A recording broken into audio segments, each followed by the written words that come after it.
Bonsoir, bienvenue pour ce premier webinaire. Je suis Olivier Clarisse, pédiatre néonatologue aux Hospices civils de Lyon et président de la commission médicale d'établissement des Hospices civils de Lyon. Je suis ravi de vous retrouver pour donc, ce premier webinaire et je voulais remercier tous les acteurs qui se sont mobilisés pour son organisation. L'objectif est de nous rencontrer autour de cette infection à coronavirus afin de partager ensemble un certain nombre d'informations scientifiques concernant le virus, concernant les complications de ce virus, les modalités thérapeutiques, les différentes prises en charge, et puis nos préoccupations d'organisation. Donc ce temps d'échange me paraît important et il s'agit vraiment d'un échange qui est à la fois multidisciplinaire, d'une part, avec tous les différents acteurs impliqués par ce virus, et multiprofessionnel avec les différents types d'exercices de tous les médecins qui sont concernés par ce virus et ses conséquences. Et il est logique que le CHU, qui est un lieu d'enseignement et de formation, soit présent pour répondre à ces différentes attentes. Je nous souhaite donc des débats riches, intéressants, animés, et je renouvelle tous mes remerciements à ceux qui concrètement prennent de leur temps pour organiser ces séances. Merci à tout le monde.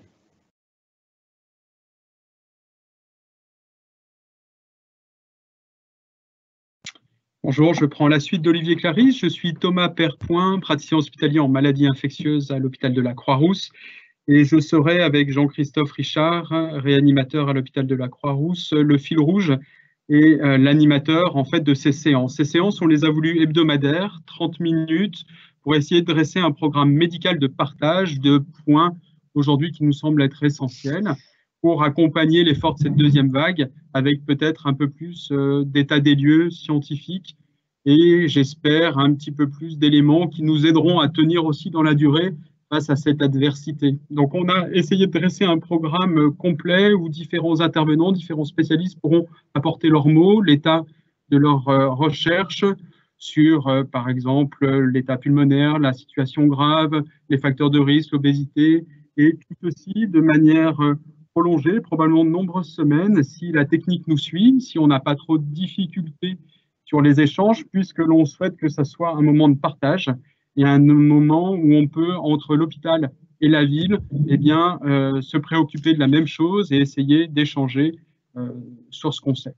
Donc, je vais tout de suite passer la parole ensuite à Jean-Christophe Richard qui lancera la suite. Simplement pour vous rappeler, chaque semaine va être constituée d'un temps, si possible, épidémiologique, le temps que ça se mette en place, probablement à partir de la semaine prochaine, d'un temps virologique où on essaiera de voir les fondamentaux, mais également les situations pratiques. Et bien sûr, un orateur un peu plus sur un temps long qui prendra un sujet précis pour essayer de nous exposer l'état de l'art. On essaiera en fin de séance d'avoir un échange, le tout dans 30 minutes avec, je vous rappelle, une adresse webinaire@chu-lyon.fr pour nous envoyer vos commentaires et vos demandes. Je vous remercie. À tout à l'heure. Bonjour à tous, donc on va maintenant passer aux 3 minutes virologiques qui sera un point récurrent dans nos réunions hebdomadaires. Et donc j'ai le grand plaisir de vous annoncer le professeur Bruno Lina, que tout le monde connaît, qui est virologue et qui travaille à l'Institut des agents infectieux des Hospices civils de Lyon. Bruno, c'est à toi. Oui, merci Jean-Christophe. Donc, je vais essayer de vous faire une petite présentation courte. On va revenir un tout petit peu sur le virus et puis d'où il sort et comment il a évolué. En sachant que comme j'avais déjà eu l'occasion de vous le dire, ce virus est plutôt stable. Donc, mais c'est quand même intéressant d'avoir sa genèse. Donc, en fait, voilà, la photo que je voulais vous montrer, c'est ce fameux coronavirus où on voit donc ici ces espèces de points qui sont hérissés autour du virus, qu'ils font appeler coronavirus. Et on voit que ce virus, lorsqu'il infecte des cellules, il est produit en très grande quantité. C'est un virus qui est parfaitement adapté à l'homme.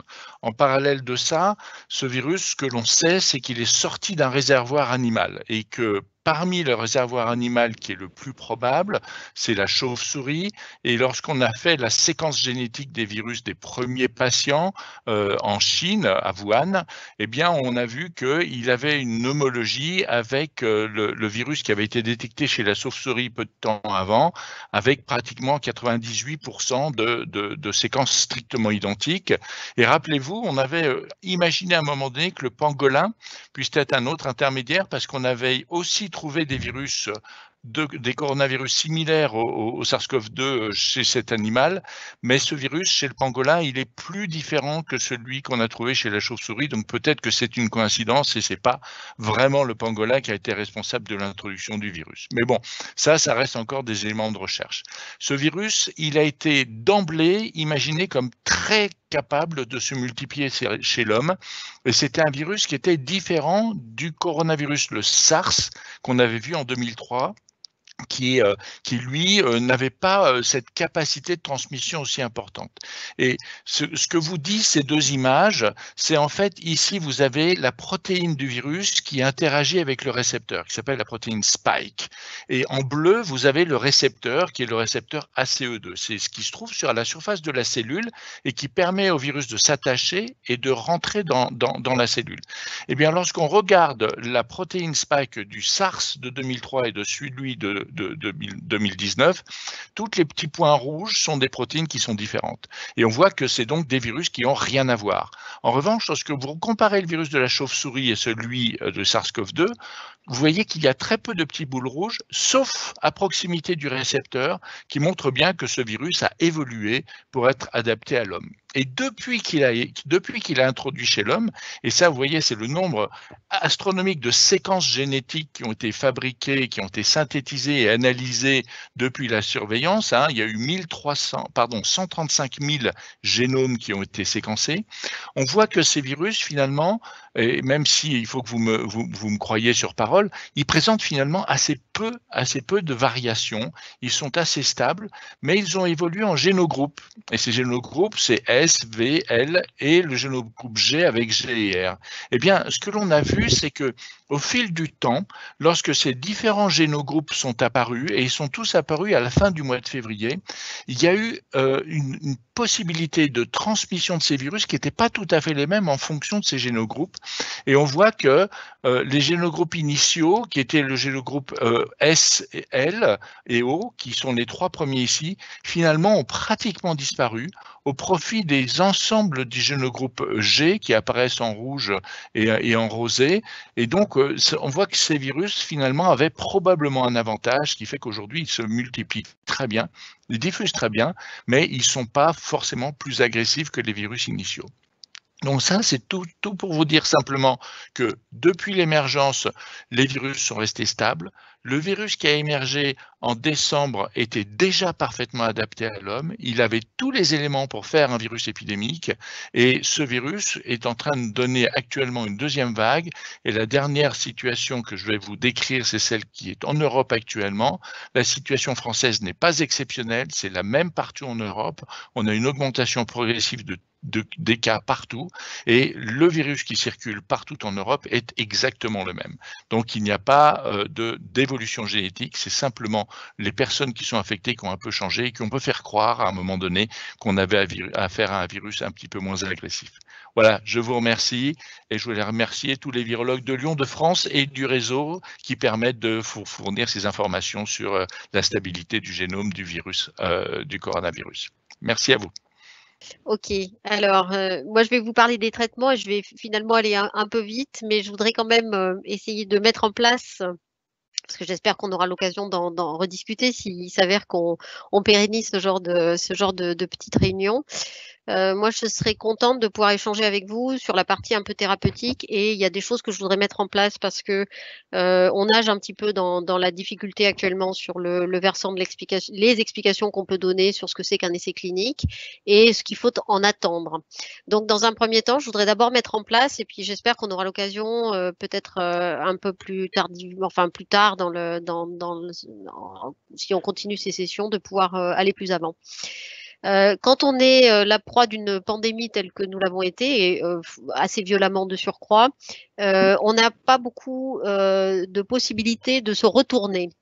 Et dans ces cas-là, on se retourne vers des instances qui savent faire, qui sont a priori, hop, je vais enlever ça, qui sont a priori des instances référentes et qui ont l'habitude. Et comme vous le savez, il y a eu pas mal de problématiques infectieuses et épidémiques ces 50 dernières années, et notamment ces 10 dernières années où ça s'est accéléré.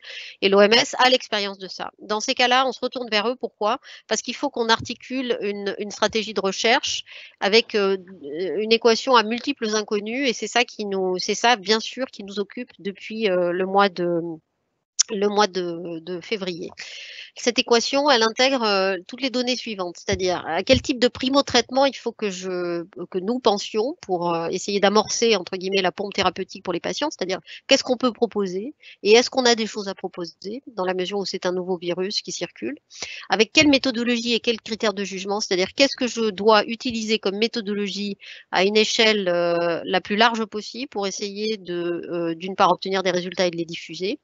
Dans quel type de population et dans quel délai est-ce que nous devons, parce que quand je dis je, c'est une interrogation, c'est un mouvement général.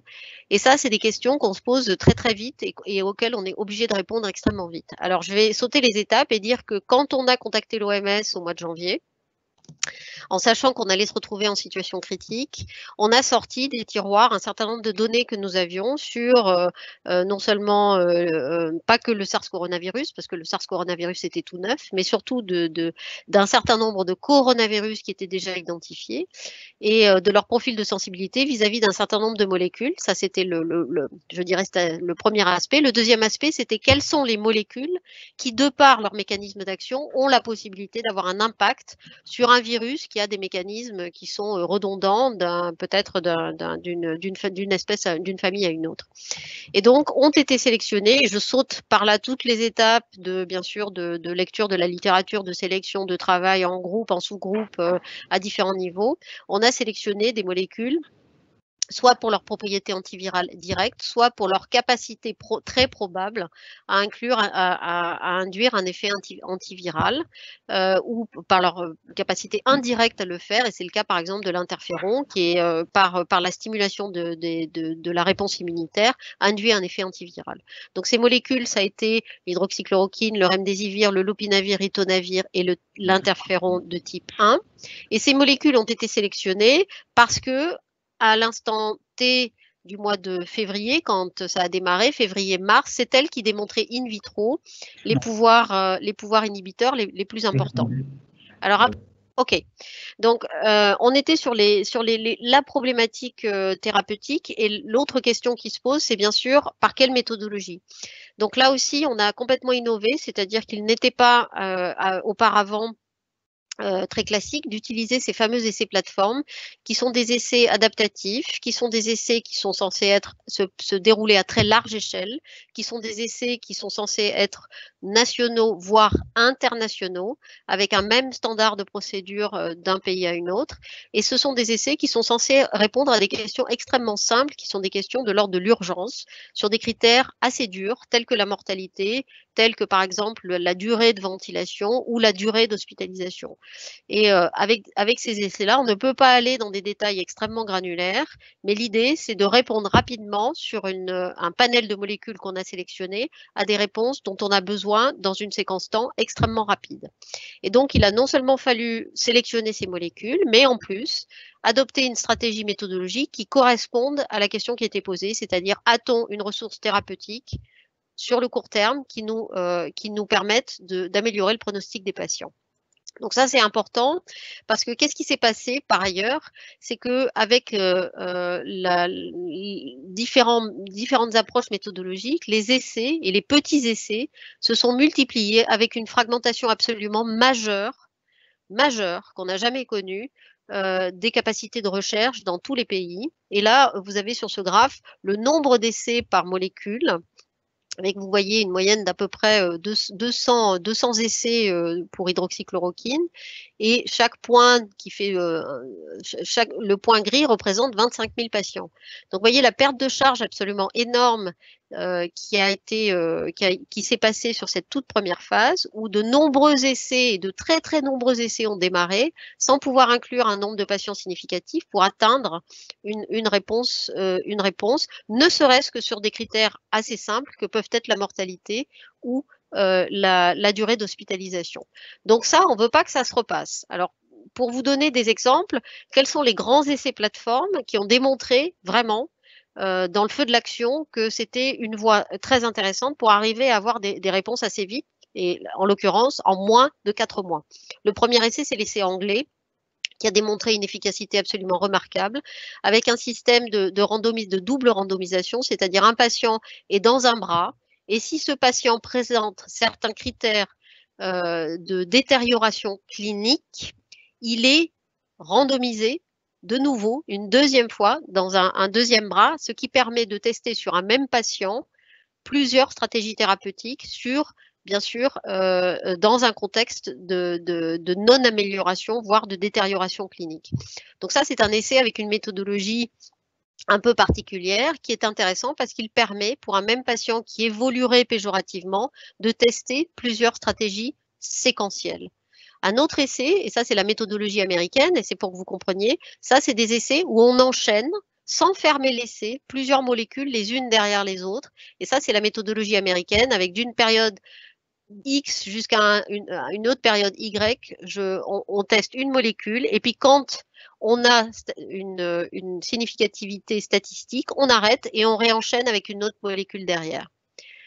Ça, c'est l'essai International Solidarity, à l'intérieur duquel la France a travaillé via son essai Discovery. Et ce qui a été choisi, c'est un essai de phase 3 qui teste en même temps 5 bras thérapeutiques, dont un bras standard of care, parce que ce qui est très important de comprendre, c'est que dans un essai plateforme, quand on essaye des molécules vis-à-vis d'un nouvel agent pathogène, il faut nécessairement un bras dans lequel le patient reçoive des soins optimisés, mais ne reçoive aucune des molécules qui soient testées, de façon à avoir un référentiel qui permette vraiment de savoir si l'effet positif recherché est bien dû à cette molécule. Donc, je ne vais pas m'étendre sur le design parce qu'on a très très peu de temps, mais c'est important de comprendre qu'effectivement, on est parti sur un design à 5 bras et que ça, c'était le design choisi par notre instance référente qui était l'OMS et à l'intérieur de laquelle la France a commencé à travailler au mois de mars. Alors, à partir de là, on va donner quelques résultats. Alors, évidemment, ce que je vais donner comme résultats, ce sont sur des données, on va dire, sur des variables très brutes, sur des données extrêmement dures, c'est-à-dire la mortalité, la ventilation mécanique, c'est-à-dire on n'est pas sur des données actuellement où on peut raffiner les résultats sur des données un peu plus granulaires. On n'en est pas encore là et c'est important de comprendre que cette première étape, elle permet de sélectionner un certain nombre de molécules qui auraient d'abord un impact critique, c'est-à-dire la mortalité, l'aggravation jusqu'à potentiellement l'arrivée en réanimation et la ventilation mécanique. Et que quand on aura un certain nombre de molécules qui auront prouvé une capacité à réduire la mortalité, à ce moment-là, on ira sur des données un peu plus granulaires pour pouvoir raffiner et, là pour le coup, stratifier les patients en fonction de leur degré de gravité et en fonction de certaines caractéristiques afférentes aux patients. On va prendre l'exemple du Remdesivir avec cet essai qui est l'essai plateforme américain que je vous ai montré tout à l'heure, les essais Act 1, 2, 2 and 3. Ça, c'est la première partie, c'est ACTT1, dans lequel on a utilisé ce fameux Remdesivir versus standard of care. Et le critère principal qui a été choisi par les Américains est un critère, là pour le coup je parlais de critères durs tout à l'heure, est un critère relativement un peu moins dur que la mortalité, qui est le time to recovery. Pourquoi? Parce que effectivement, ils ont pas eu parfaitement confiance dans le fait que cette molécule pouvait faire une grosse différence dans le cadre sur la mortalité. Et ils ont donc choisi ce critère qui est plutôt un critère d'amélioration clinique dans le temps. Et il s'avère que cette molécule a prouvé une amélioration clinique dans le temps sur une catégorie de malades non sévères, c'est-à-dire plutôt des malades pris en charge en secteur médical, et non sur des malades pris en charge en réanimation avec des critères de gravité importants et des malades plutôt intubés, ventilés avec des problématiques extrêmement sévères. En revanche, ce que cette molécule n'a pas réussi à faire sur cette toute première phase, c'est de démontrer un impact significatif sur la mortalité, c'est-à-dire de réduire la mortalité. Néanmoins, quand on stratifie, parce que le nombre de patients qu'il y a à l'intérieur de ces essais permet de stratifier, on s'aperçoit qu'il y a une sous-catégorie quand même, qui est la sous-catégorie des patients modérés avec un peu d'oxygène en hospitalisation et qui n'évolue pas vers la réanimation, a priori des malades qui restent dans les secteurs médicaux. Ces malades-là auraient un bénéfice en termes de mortalité. Alors, on va aller un peu plus loin sur ces données-là, parce que ça, ce sont des données qui sont suggérées par cet essai-là, et on va prendre l'énorme mastodon Solidarity, qui est à droite, sur la droite, qui sont des données qui vont sortir demain, qui sont déjà prépubliées, mais qui vont être officiellement sur la place, on va dire, publiées dans le New England Journal of Medicine demain. Et ces données montrent quoi? Elles montrent que on le voit, des corps de patients qui sont énormes. Et quand on prend le critère dur de la mortalité, donc ça veut dire j'ai beaucoup de patients dans plein de pays et je ne peux pas m'intéresser à des données granulaires, je m'intéresse à une donnée qui est une donnée simple, qui est la mortalité. Quand je regarde la mortalité à J14, à J28, on voit bien que la courbe ici est strictement superposable entre les patients contrôle, c'est-à-dire qui reçoivent un traitement optimisé mais sans la molécule de référence, la molécule testée, et le groupe qui reçoit le traitement optimisé plus cette molécule testée, c'est-à-dire le remdesivir. Et sur une cohorte de 2700 patients, ce qui est énorme, on voit bien qu'il n'y a aucune différence de mortalité et que la mortalité est strictement identique dans ces deux groupes. Alors c'est là où ça devient intéressant parce que plus on a de patients, et peut-être plus finalement on peut commencer à stratifier. Et donc il y a une première stratification qui a été faite par ce groupe de l'OMS, Solidarity, dans lequel Discovery est inclus, c'est-à-dire l'essai français est inclus.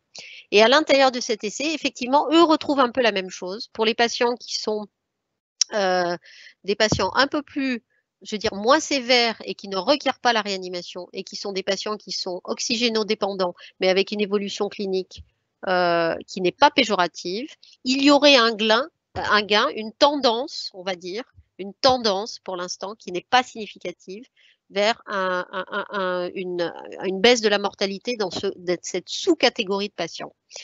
Et ça explique que demain, cet essai va sortir et va probablement faire énormément de bruit, mais que Solidarity, pour l'instant, le consortium Solidarity, pour l'instant, a décidé de continuer d'inclure des patients dans cet essai pour augmenter encore la masse critique de patients à analyser, de façon à ce que sur cette catégorie-là, cette catégorie précise de patients, on puisse enfin savoir s'il y a un gain sur la mortalité ou pas, ce qui voudrait dire que cette molécule serait exclusivement pratiquement dédiée, voire intéressante chez cette catégorie de malades, mais pas chez d'autres et notamment pas chez les patients de réanimation.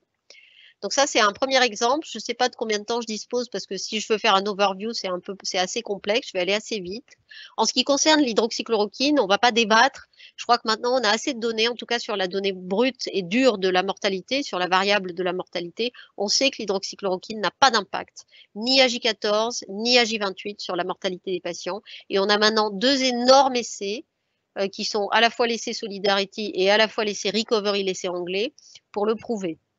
Et ce qui est intéressant actuellement, c'est peut-être d'aller vers des données un peu plus granulaires que nous commençons à obtenir, et notamment avec l'essai français Discovery. On voit bien ici les charges virales qui sont testées dans différents bras de traitement. Le bras hydroxychloroquine, vous le voyez, est en rouge.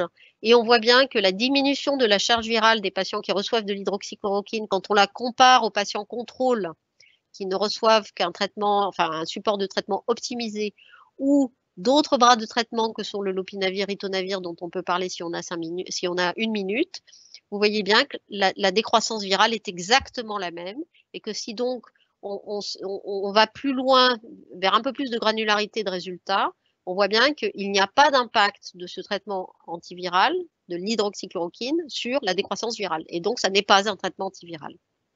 En tout cas, sur des patients hospitalisés. La question est de savoir si sur des patients qui sont pas hospitalisés, qui sont pré-hospitaliers, cette molécule aurait éventuellement un intérêt. Néanmoins, tous les essais qui avaient démarré et qui étaient des essais assez robustes au niveau méthodologique ont été arrêtés puisqu'il a été démontré une futilité de cette molécule et par conséquent, nombre de ces essais ont été arrêtés par les instances institutionnelles qui ont demandé de ne pas continuer. Un dernier point sur l'opinavir-ritonavir, là aussi pour s'intéresser aux résultats de Recovery, l'essai anglais, qui là aussi a complètement statué sur la question avec un nombre de patients assez important. Résultats qui sont complètement confirmés par l'essai Discovery qui va être publié demain, dans lequel la courbe est exactement superposable sur la mortalité à J14 et à J28 entre le bras standard of care, c'est-à-dire le bras contrôle, et le bras lopinavir-ritonavir.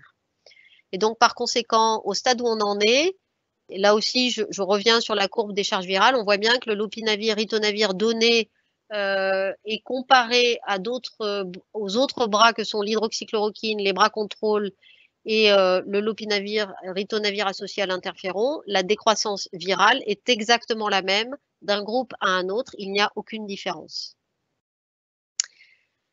Je vais terminer là-dessus, mais peut-être Jean-Christophe aura l'occasion de commenter ça très rapidement pour dire que finalement, la seule molécule pour l'instant qui n'est pas un antiviral et qui est démontrée une certaine efficacité, on va dire, c'est-à-dire une diminution, encore une fois, sur une donnée brute qui est la mortalité, une diminution de la mortalité, c'est les corticoïdes.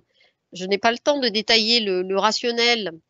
Mais néanmoins, bien sûr, on est sur un rationnel plutôt d'anti-inflammation, c'est-à-dire de contrôler un petit peu mieux la réponse immunitaire opposée au virus.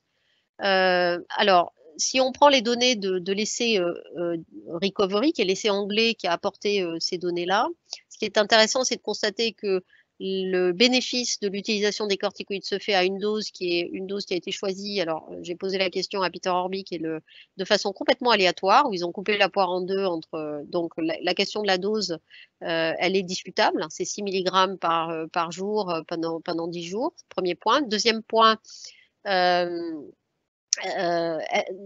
dose a démontré une efficacité en termes de diminution de mortalité sur des patients en réanimation, plutôt intubés ventilés, mais dans un contexte qui est assez troublant. Pourquoi? Parce que la mortalité de cet essai, de l'essai anglais, Recovery, est bien supérieure à la mortalité qu'on a dans d'autres pays. Elle est quasiment 2 à 3 fois supérieure à ce qu'on a dans les autres grands essais, y compris l'essai Solidarity, qui est un essai qui inclut des pays de niveau sanitaire totalement différents.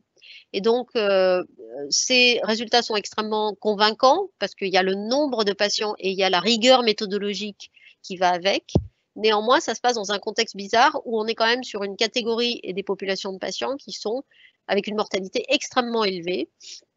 Ce qui nous fait dire que ces essais-là, il faudrait probablement le reproduire avec une mortalité qui ressemblerait plus à la mortalité usuelle, c'est-à-dire qui se situerait entre 5 et 10% sur des populations qui seraient peut-être moins comorbides que celles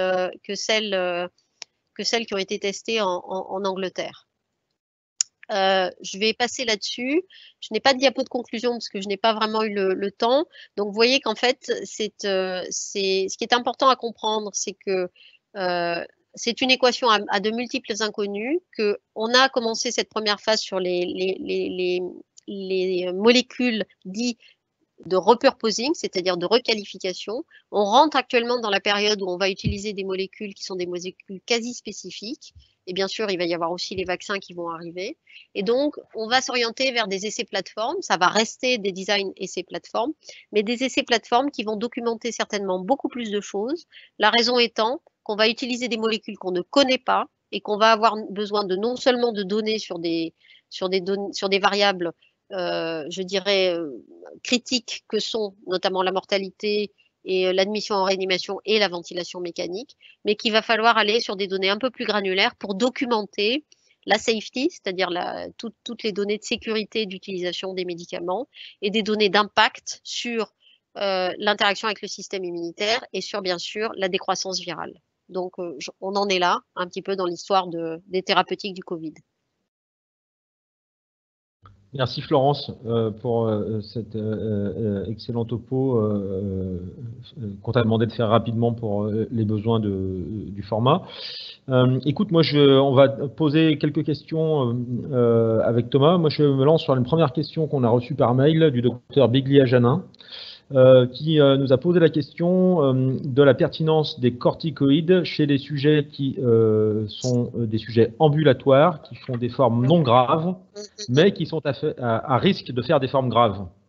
est-ce qu'il y a un intérêt des corticoïdes pour prévenir l'aggravation chez les sujets non graves, mais à risque? Alors, je vais être complètement evidence-based. Je dirais que nous n'avons absolument aucune donnée pour répondre à cette question-là. Et que pour l'instant, à ma connaissance, il n'y a pas ou très peu d'études qui sont en capacité de répondre à cette question-là ou d'apporter même des éléments, des tendances, on va dire, dans un sens ou dans un autre. Donc, je suis dans l'incapacité de répondre à cette question-là. Merci Florence. Thomas, tu veux poser une question?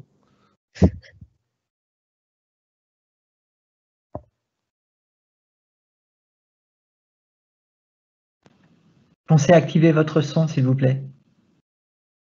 Je n'avais pas de questions particulières et effectivement, je crois qu'il faut simplement synthétiser en 4 éléments.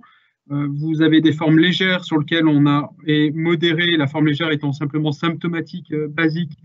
La forme modérée, on a une notion de dyspnée, mais on n'a pas d'hypoxémie. Ces formes-là, on n'a aujourd'hui aucun traitement, rien n'est prouvé. Se posera la question, comme le proposait l'auditeur auparavant, s'il faut mettre plus tard des médicaments, mais aujourd'hui, aucune information. Dans les formes plus sévères, c'est-à-dire quand l'hypoxémie commence à se présenter, on voit apparaître les corticoïdes dès qu'il y a un besoin d'oxygène. C'est la dexaméthasone. Aujourd'hui, on a parlé d'autres molécules qui peuvent être proposées à la place de dexaméthasone à dose équivalente, la méthylprednisolone ou la prednisone.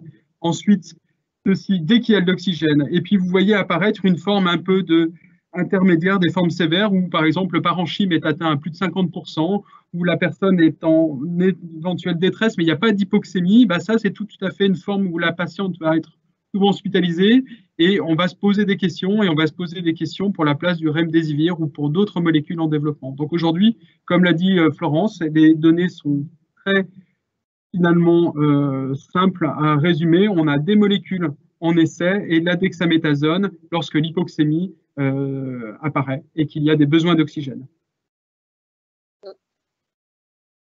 Écoute, en tout cas, merci beaucoup à tout le monde. Je vais être obligé de conclure cette session qu'on voulait forcément courte. Et donc, je vous prie de nous excuser pour les problèmes techniques qu'on a eus pour cette première et on s'efforcera de ne pas les reproduire lors des sessions futures.